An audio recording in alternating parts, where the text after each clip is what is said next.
magic in the team meeting is bringing out the bigger issues about a campaign. So what are the things that we need to solve as a team that might be getting in our way? And so that's our time to really strategize. Maybe there's a certain buyer persona we're going after that we're just either not finding the right messaging or they might be the wrong person, right? So we'll listen to some calls. We'll really tackle bigger issues, macro issues in that team meeting so that we make sure that every week, as a team, we're looking strategically at the count and figure out things that we can do better.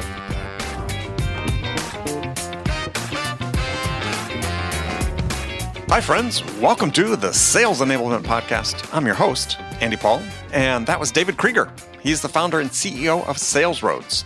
And David's joining me today on Sales Enablement, episode 792, to talk about how to work remotely. His sales outsourcing company has always been a remote-first workplace since it was founded in 2006, and he's now grown to over 70 sellers on staff.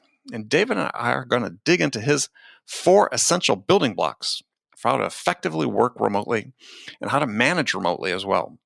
These include building a culture of trust and accountability, why employees go the extra mile when they're personally accountable for performance, how to communicate. We'll dig into the critical meeting rhythms that David implements with his teams and the best practices he uses around how to actually communicate with people remotely.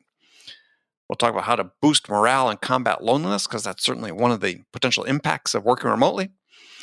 And we'll talk about how to create a professional at-home office environment. So we'll dig into all that and much, much more. But before we get to David, I want to remind you to subscribe to this podcast wherever you listen to it. And if you subscribe, we'd certainly appreciate it if you could also give us your feedback about how we're doing in the form of a review. So thank you very much for that. And if you haven't already connected with me on LinkedIn, please do. That's linkedin.com/in/real_Andy_Paul. That's right, real Andy Paul. All right, let's jump into it. David, welcome to the show. Great to be here, Andy. It's a pleasure to have you. So where are you joining us from today? So from sunny, warm, getting to be sweltery hot, South Florida. Ah, okay. Yeah, it's about that time of year. It's getting there. Usually we leave to go to Colorado in about a month to get out of the heat, but it's not happening this year for obvious reasons. So you spend like the summer in Colorado? We do. To get out of the heat, get a little hiking, get in the mountains, that type of stuff. Nice. So do you have kids at home? I do. So 8 and 5, so little ones. And how are they enjoying online school? So they miss their friends, and so they would love to be back. And I think mommy and daddy are harder teachers than their school teachers and are a little more critical. So I think... surprising. I know. So they, I think, would like to have a little bit of relief from the homeschooling. Yeah. And how about you and your wife, right? To have some relief from each other? Yes. Though it has been fun to relearn second grade math and some of the basic social study things that you learn at that time that I have actually forgotten about rock formations and things like that. So it can be kind of fun. Well, yeah. On my side, it's we're here in New York, as most people know they're listening, but it's I think maybe my estimation in the eyes of my wife has gone up because she said, "You've worked from home for 20 years. I've had my own business. I've always worked from a home office." And it's like, yeah. And she was like, after the first week, was like tearing her hair out. It's like, how do you do this? I know. Yeah. People can get, my company is 100% remote. So we're used to that part of it. But usually don't have the kids at home. And that's been fun. We've, learned to embrace, at least on my end, doing an interview like this or other things where they come and jump on my lap and we just have to have fun with it and roll with the punches. Oh yeah. I mean, that's what I try to tell people is when we're doing these types of things, you're doing a Zoom call or whatever, the dog shows up, the cat shows up, somebody walks behind you. It's like, yeah, so what? It's just like people are like, oh, we're trying to be professional. It's like, no, by definition, yes, you can be professional in your demeanor and so on, but you're human. Something happens, life happens. Yeah, and it can be fun. I mean, my team and even now some clients have gotten to meet my little kids, and they've enjoyed it. And my kids sort of wave to them. And hey, listen, we're all humans, and it's part of it. So you got to embrace it and have have fun with it, because actually, if you look at it through the right lens, it's actually kind of a fun aspect of getting to see them throughout the day and things like that. Yeah, no, absolutely. Absolutely. So, yeah, when I'm in my San Diego office and my producer, my son, Alec, is his dog's in residence at that time.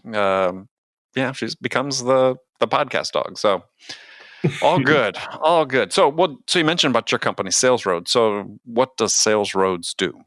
So we are a SDR outsourcing company. So our clients look to us mainly when they are looking to accelerate their sales through top of the funnel opportunities. And either they've built an SDR team in-house that they're looking to augment, or they've struggled with the SDR functionality and building top of the funnel opportunities for their AEs. And so we come in and we become really part of their organization as their outsourced inside sales SDR company, basically just managing all aspects of the top of the funnel opportunity work for our clients. So it's not, an uncrowded field. I mean, there's many more companies sort of getting into that. So what are you doing to differentiate yourself versus what other sort of outsourced SDR function companies are doing? Yeah, so there's really two things that we've done. One that some other companies do, but we really work with our companies in a very intimate way, where we really come into their organization, we become part of their organization, we work with their marketing team, we're part of their sales meetings, they're part of our sales meetings, and we really work hand in hand with our organizations, with our client organizations, and we find that that's really the best way to create some amazing opportunities and develop learnings, both from a marketing standpoint, from a sales aspect. And so that's one thing that we do differently than some organizations. The other thing, which is a little different now, but I think we still approach it in a different way, is I started the company 13 years ago as a 100% remote organization. So at SalesRoads, we really have focused on recruiting the best sales talent wherever they live, and really recruiting SDRs that are later stage in their career, versus the model of bringing SDRs out of college. Define later stage. I mean, later stage of their actual careers, or? Correct. Yeah, so Okay. It's twofold. One, either they've really built their career in prospecting, so they've always been doing prospecting, and this is what they love to do, and they might be in a different point in their career where they want to be able to work from home, or maybe life has taken them to a certain area where there isn't as much opportunity. They want to be able to work for, we have an amazing SDR who is on a farm. She works for a farm, but she's amazing talent. And, there weren't as many opportunities for around there. And we got the opportunity to get to work with her because of the remote environment. And so on average, our SDRs have 14 years of sales experience. So instead of just coming out of school, they've been working, either doing prospecting for their career or have been in sales, and maybe we're AEs, maybe we're, traveling around, and they would prefer to have a more stay-at-home lifestyle and not have to do the full sales cycle and just really focus on what they actually love, which is the prospecting part. Well, don't you think this is so? I think there's rampant ageism in sales, and SDRs in particular, and it's really rare to hear about companies that are prepared to hire what I call career SDRs. Mm-hmm. There's this implicit thought, if not explicit in some places, that you get in your 30s, you're just too old to do this job. This is a tough job. It's like come on, you got these people who know how to become more proficient at it. Why are we tossing them aside? I recommend companies go find people in their 50s and 60s that can do this. Absolutely. And one of the biggest pain points that a lot of our clients who have built it internally and have struggled is that, revolving door we continue to hear about with SDRs, both on the side that somebody comes out of school and doesn't realize how difficult this work is. And you have to have a certain type of mindset to really enjoy it and thrive on it, because it is very exciting in many ways, but you have to have that right mindset. But then also the folks that really do thrive in the SDR role, a lot of times want to get promoted to being an AE. So on average, I think it's about 14 months people stay in this role. Right. And so our clients really find that's difficult when you're investing in training and things like that, to have such a revolving door. And so one of the things that by recruiting somebody later stage in their career, like we've done, we've been able to keep people for long periods of time at SalesRoads, invest in their training, and really it's been a win-win, because we don't get that revolving door, and we can get a greater return on the training investment we put into our team. So I guess the question would be is, there's a trade-off on the part of the company. The decision they're making about whether to outsource this or bring this function in-house is, that perhaps a perception that some knowledge, right, some learning, some lessons, and so on, just doesn't get passed through the organization because it sort of resides outside the company.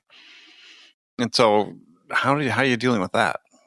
And I've seen it before with companies that outsource certain functions. Say, "Oh no, we're really losing something by not having that integrated into our team. Let's bring it in." Yeah, it's a great question. I think it's really something that's important. And I think in some ways, just even build on that, and then I'll answer the question. The SDR function can be looked at as the most important function in an entire company, especially for early stage startups, because we are the window to the prospect, or even the Sure. potential prospect. As companies, we work with a lot of early stage SaaS startups, and they're trying to figure out that they might have an idea of who their target are, but you got to kind of test it, right? You got to go out and have those conversations, and we are the entry point to that. And so I'd even argue a lot of times executives, the CEO should be getting on the phone, especially at early stage startups, as an SDR, because of the amount that you can learn.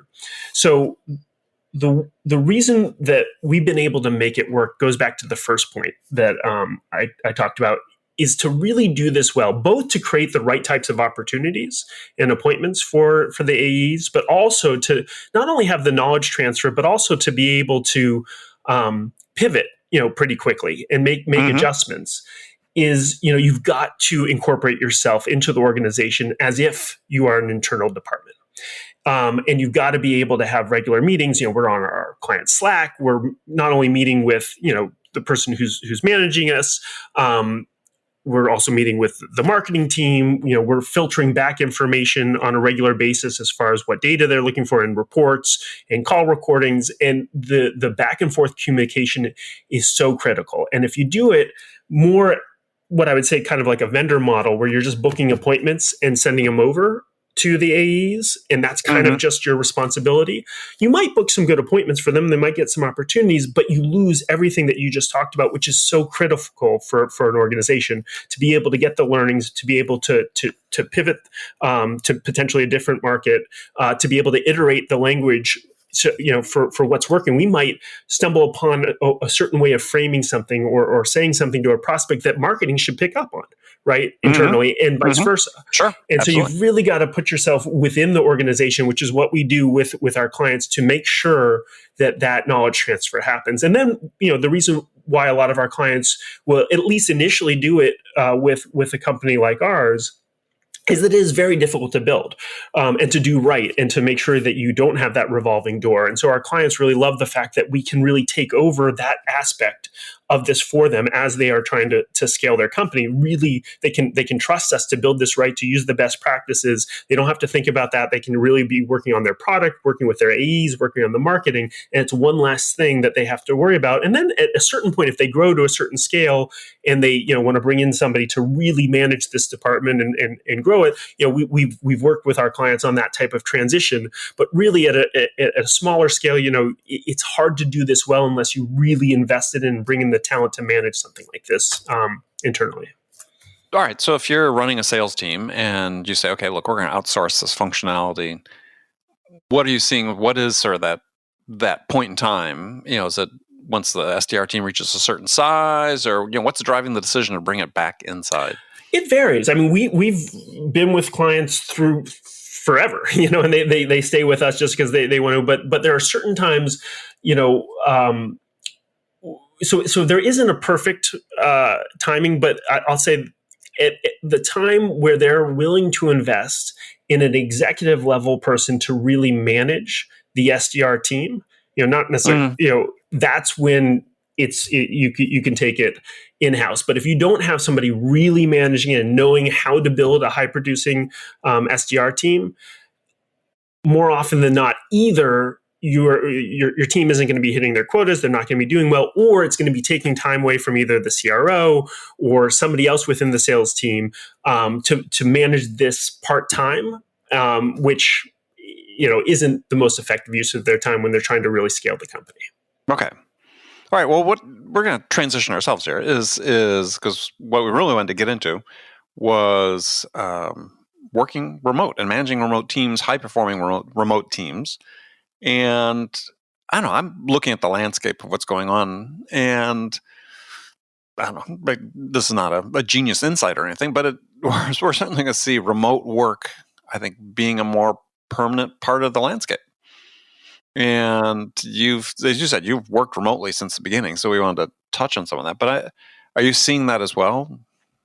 Yeah, so we are. I mean, I think it was Twitter that just said that they're now going to be a 100% remote company or you have the option to be a 100% remote company. And so I think all companies are going to be at least considering this, which is something, when I started this SalesRoads 13 years ago, people thought, there were companies doing remote work, but it was much more of a crazy concept. This has made it standard, and people realize that if done right, and we'll talk about some of the things that I think are important to do it right, it can be very powerful and can even be sometimes a better way to really, build your business and find great employees and make them more productive. So I do think, Andy, absolutely, this is part of our landscape. It's sort of we've been seeing remote work increasing over the past few years, and this is a tipping point where we're going to see a lot of companies either, like Twitter, say we're going to go completely remote, or have to have a strategy where there is remote work incorporated into the culture and into the guidelines for how their employees can work. Yeah, well, I think the first thing you think about in a sales perspective is the value of having a sales floor where, and I think back to the beginning of my career, working on a big open sales floor for a handful of years. It was like, there are a lot of things I picked up in that environment, not just, lessons learned about sales, but, culture, friendships, things that have had benefits later on in my career. Do you ever find like you're missing that with your company being fully remote? So the short answer is no, but you have to do it in the right way. And you have to those are still things that are really important to a company, having cross learnings, right? Having great relationships with your fellow employees. But if you think about it and you really work on it, those things can be recreated in a remote environment. And we've seen people doing that. We've seen a lot of the things people are doing, but there are lots of ways to recreate some of those things that you just outlined, Andy, in a remote environment while taking advantage of the power of remote work. And I think sometimes the increased productivity you get from remote work. Sure. But it seems like one of the hard things to replicate and is the spontaneity, right? Is the water, quote unquote, water cooler conversations, sitting in the lunch break. To me, that's where the information is really passed. And I just look at like my wife's schedule for her work. And the joke is, because it's booked from like everybody these days, booked. They feel like they're working harder in lockdown than they did beforehand. But I think part of the contributors to that one of the contributors to that is that the spontaneous meetings have all become scheduled. It's so hard to have the spontaneous sharing of knowledge if you think, well, let's schedule Zoom to chat with somebody. Mm-hmm. So let me address that in two ways. So one, yes, you're right. The true spontaneity, as you outlined, and bumping into somebody in the hallway, right? Or looking over your cube desk and or hearing something on somebody else's call, you can't completely recreate that in a remote environment. However, you can give opportunities and create a culture where a lot of those types of things can happen. So for instance, I think a lot of companies have been doing it. We've been doing it for a number of years. We have a Slack channel just called Water Cooler, right? And where you post a question, you get people to engage with each other, and people have a lot of fun with it. And there's a lot of spontaneity, as far as a communication back and forth just through that water cooler channel. And it's encouraged, right? It's encouraged to go sit around the quote unquote virtual water cooler, and you get that. The other thing we encourage is for people just to call their coworkers, just have a conversation, right? Just pick up the phone. It doesn't have to be about work. Yes. Right. What are you talking about? We're in a generation that doesn't call and doesn't talk. They text. Well, they can text too. They can Slack each other, right? But just get, make sure that people are connecting socially within a remote environment. And over those conversations, it's great. Now, this is also prepared, but there's a great little app called Donut, which on Slack, all of our team uses, and it sets up 15-minute little conversations on your calendar once a week with just a random person across the company. And yes, cheers. It's not like bumping into somebody, right? But you get to talk to different people throughout the company. So That's interesting. you can create that. And yes, it's not the same thing, but I also would argue that though there is a lot of great spontaneity and conversations and knowledge sharing, there's also a lot of time wasted too with some of those types of things. Where you get into a conversation, you might, be really trying to focus on something else and you don't want to be rude, or you just are pulled into certain meetings because you're there and things like that don't happen in a remote environment. So you're never going to have a perfect recreation, but I think as long as you understand the importance of some of the things that you're trying to foster and you don't want to lose in remote work, you can find ways to encourage those to happen and embellish the positive aspects while minimizing the negative aspects. And Donut is a Slack app, or it's just a... It's a third-party app that integrates with Slack. Yeah, that's what I meant. Yeah. So, just DONUT? Or yeah, just like Donut, like have a donut, have coffee, 15-minute coffee with coworkers, basically. I think that's very clever. I like that. Well, I mean, that really feeds one of the primary themes you talk about, which is that communication becomes even more important, obviously, in a remote work environment. And that you just can't replicate what you're doing before, as you have to think differently about it. Yeah, and I think that's going to be probably the number one challenge for companies, going back to your earlier point, as they're thinking about this tipping point with remote work. I would say it's easier for us as a 100% remote company to build our processes, our culture, our way of communicating around remote work, because we have one way that we communicate, and that's remotely. So we can think about that, and we have our different building blocks of how we do that, in a rigorous way. When people, and most of the companies, I think, are going to have both remote workers and office workers, and that will be a harder challenge to solve. Some may feel disadvantaged if they're not where the action is. Exactly. So I would encourage the leaders managing that transition to think about that, and think about, how you make that transition. And we'll talk a little bit more about how we do it in a 100% remote environment. I think there will be some good lessons and learnings over the things that we've done over the last 13 years.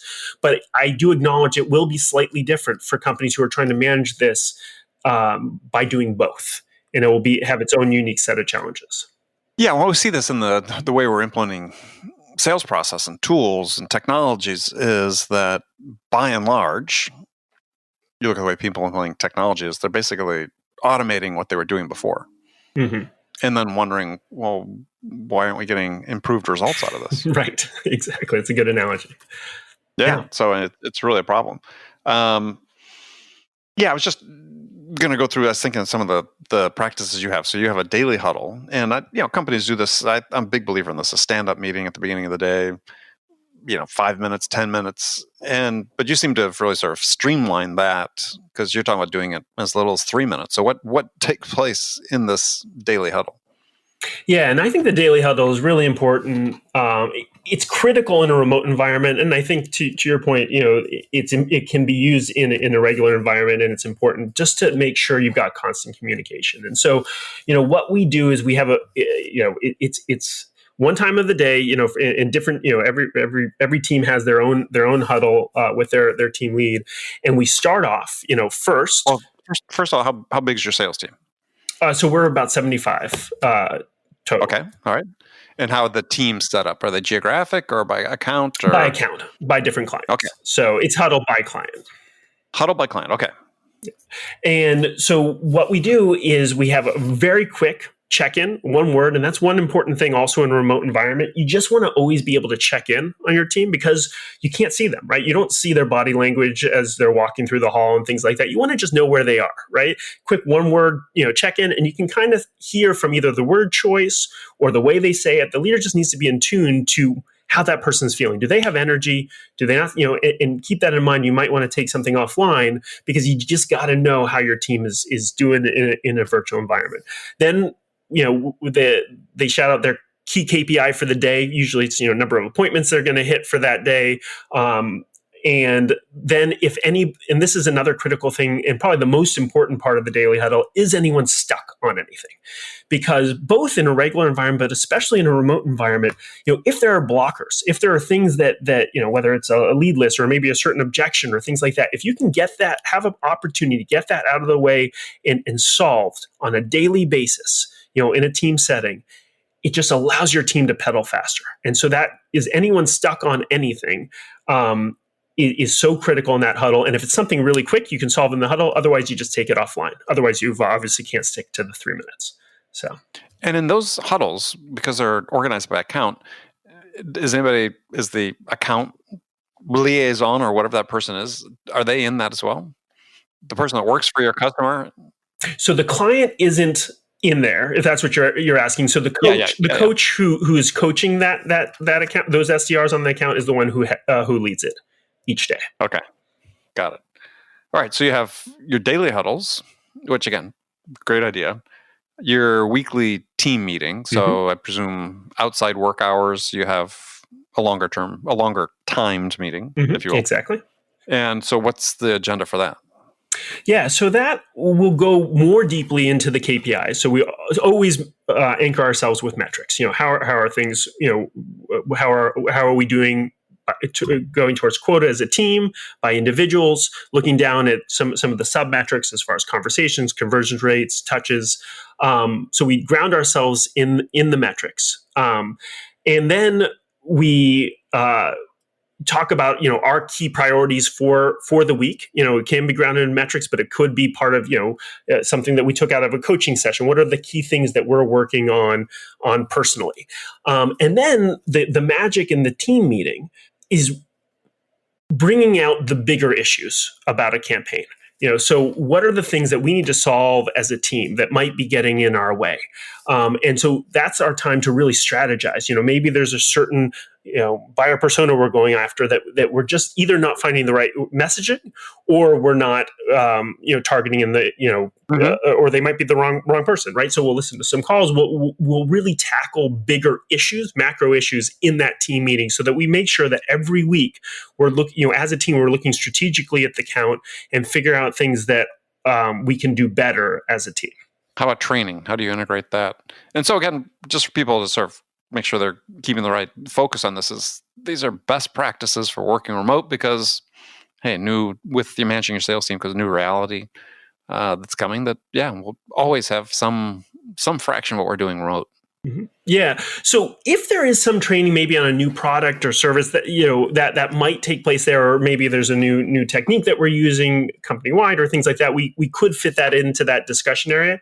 But the ongoing training is in the weekly coaching sessions, usually with the coach, where they're really going deep and listening into one-on-one calls and things like that. And that's where most of our training, our one-on is in that one-on-one. In your one-on-one. Correct. Right.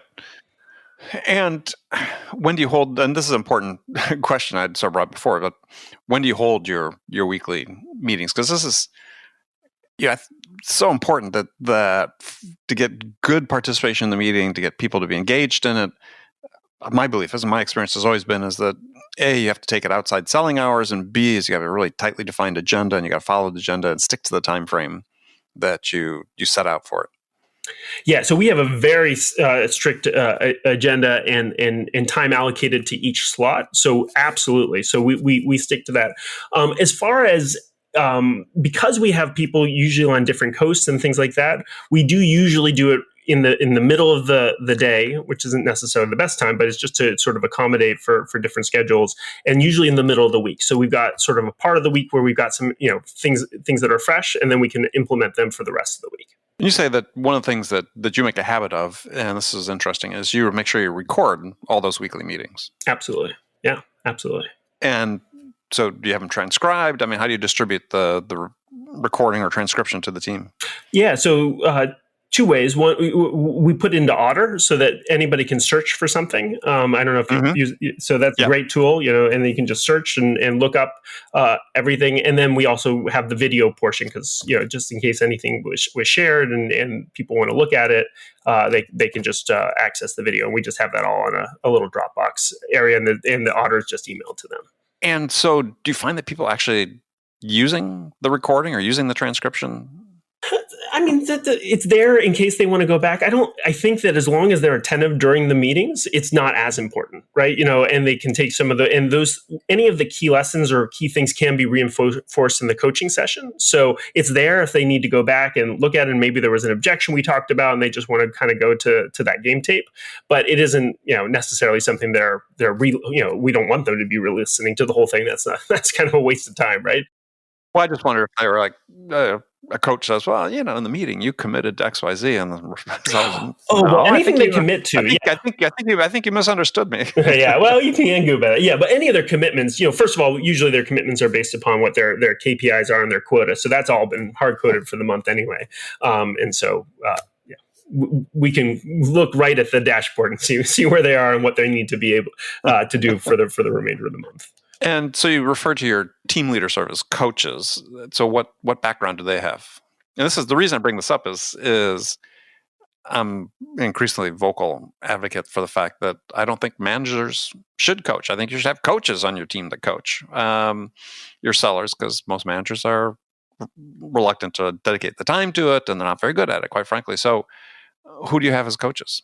So they were all SDRs before. So and they came up through the organization. They've been with us, so we have very low attrition. So a lot of the coaches have been with SalesRoads for 8, 9, 10 years. So, they've come up, through the system. They've proved themselves as good SDRs, but also, they showed good introspection, right? So that they could sort of listen to their own calls. Here we're self-critical. Know how to coach themselves. That's really an important type of mindset.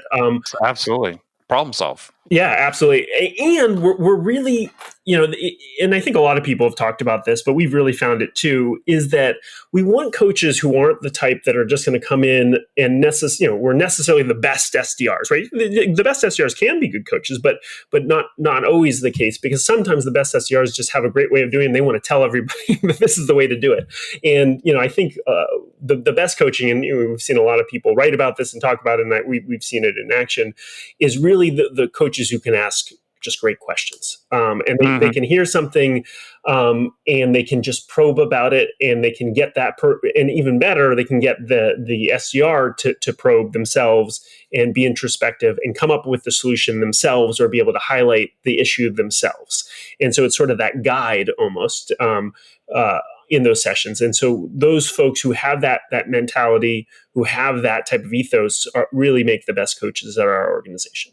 Yeah, I agree. I mean, it's, and this is, I think, what's sort of missing in so much of coaching these days, is it's so directive and not problem solving. So you tell me, right? What's the problem here? Yeah. What's the challenge for you in solving this problem? What can I do to help you? As opposed to, hey, just fix this for me. Yeah. One last point too on that, because I think the other thing that's important, that's really tough, as coaches, is also helping to try to prioritize, because you can oftentimes in a call hear a lot of things that could be better, right? And you can have a rep who hears all those things and says, "Oh, here's all the things I'm going to change," but in a weekly cadence, you really want them to evaluate and think about the most important thing that they want to work on, right? And really trying to walk out of that meeting with almost, we call it, the one thing that they're going to work on for the week. Yeah, that's a good way to put it. The one thing. So just last point I wanted to bring up, because I thought it was a great recommendation too, especially in this day and age with all of the messaging with tools we have and so on, is that you said sometimes a quick 10-minute meeting can resolve what 10 emails cannot. I think that's great insight. It's, sometimes, just as you mentioned before, just pick up the damn phone and call somebody and let's take care of it, as opposed to, we've got Slack, let's do 20 Slack messages. Yeah, and then you can go in a circle, and then you bring somebody else in. It's like kind of crazy how you can have miscommunication when if you just get somebody on the phone, and here's the key thing when you get them on the phone, because you can go off course, is very clearly outline what is the issue that we're going to solve in this 10-minute call and try to stick to it, right? So I'm calling you because we need to solve this, and then you can go at it and you can get it done so much more quickly and come up with a better solution if you do it over the phone. Great. All right. Well, David, unfortunately, we've run out of time, but tell people how they can connect with you and learn more about SalesRoads. Yeah, so you can visit us at salesroads.com. That's our website, but also would love people connecting with me on LinkedIn, just David Kreiger, Kreiger on LinkedIn. Please just, connect with me, shoot me a message. Love to talk to folks. If you have any questions on remote work or SDRs, love to engage with people and speak that way too. Great. David, thanks a lot. Thanks for having me, Andy. It was great speaking to you. Likewise. Okay, friends, that's it for this episode. First of all, I want to thank you for taking the time to listen. I'm so grateful for your support of our show. And I want to thank David Kreiger for sharing his insights with us today. If you enjoyed this episode, please subscribe to this podcast, Sales Enablement with Andy Paul, on iTunes, Spotify, or wherever you listen to podcasts. If you could also leave us a rating or review and let us know how we're doing, we'd appreciate it. You can do all that on your phone in less than a minute as soon as this podcast is over. So thanks for your help.